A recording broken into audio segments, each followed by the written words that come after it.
Hello students, I am doctor Raju Sharma. हमारा आज का टॉपिक है मानचित्र प्रक्षेप की परिभाषा और आवश्यकता। प्रक्षेपित करने की क्रिया से संबंधित है। गोलाकार पृथ्वी या उसके किसी बड़े भाग का मानचित्र बनाने के लिए प्रकाश या ज्योमेट्रिक मेथड से पेपर पर खींचा गया अक्षांश देशांतर रेखाओं का जाल मानचित्र प्रक्षेप कहलाता है।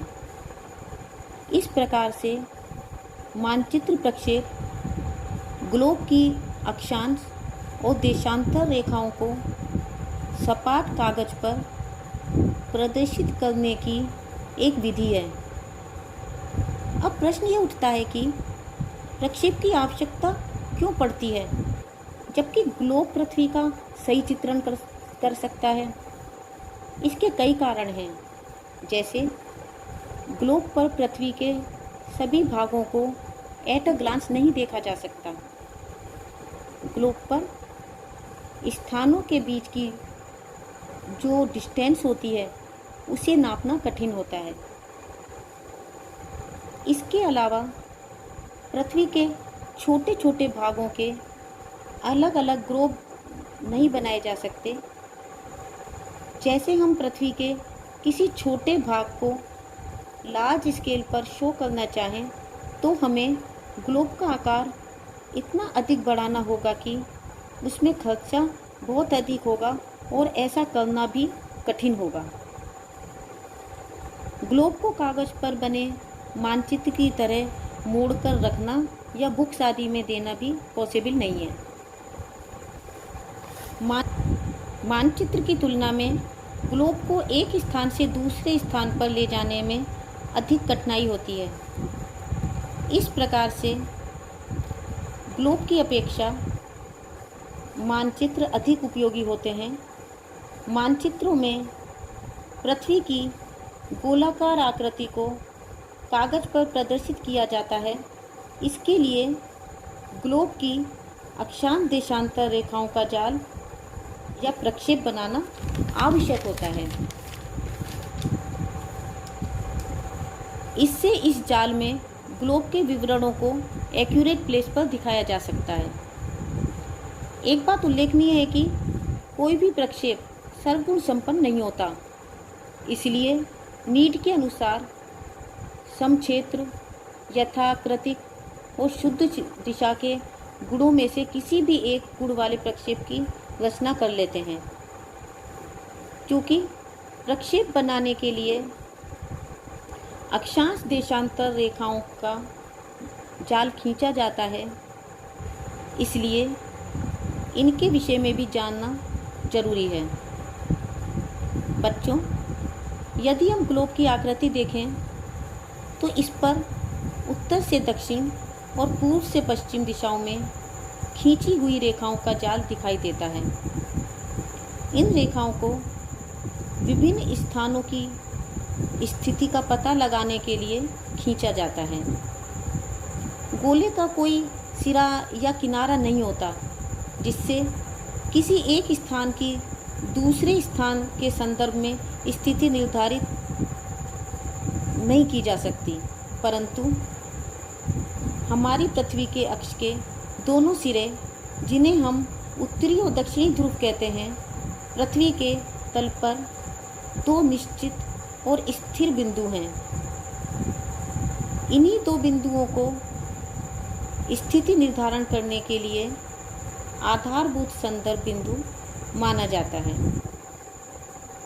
दोनों ध्रुवों के ठीक बीचों बीच पृथ्वी के धरातल पर जो वृत्त खींचा जाता है, उस काल्पनिक वृत्त को विषुवत वृत्त या विषुवत रेखा या भूमध्य रेखा कहते हैं।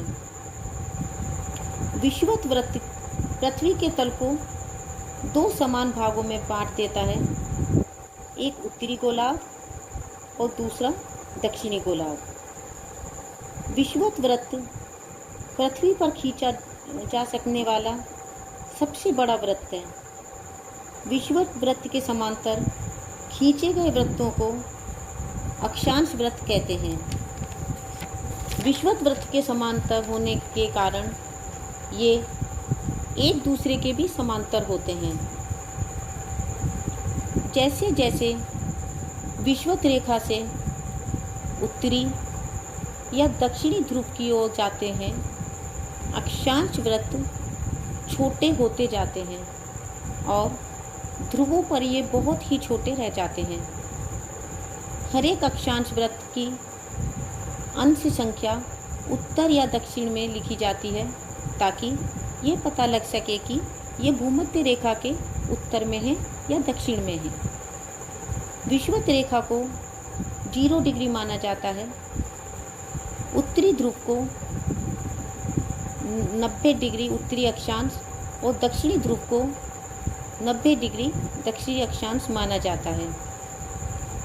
बीच के सारे अक्षांशों को उनकी विषुवत रेखा से कोणात्मक दूरी के आधार पर लिखा जाता है।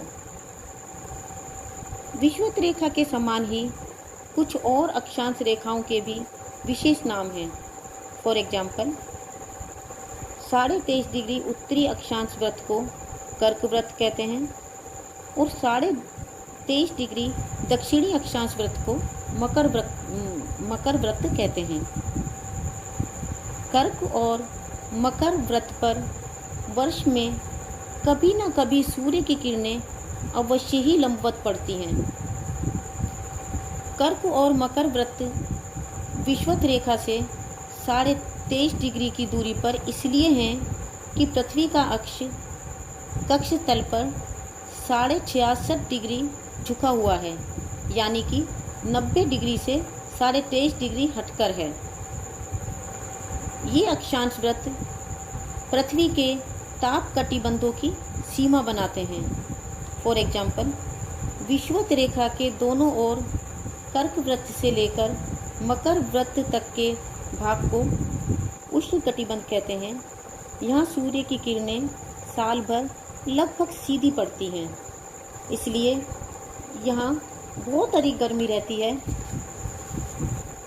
कर्क वृत्त से 66.5 डिग्री उत्तरी अक्षांश वृत्त तक का भाग उत्तरी समशीतोष्ण कटिबंध और मकर वृत्त से 66.5 डिग्री दक्षिणी अक्षांश वृत्त तक का भाग दक्षिणी समशीतोष्ण कटिबंध कहलाता है।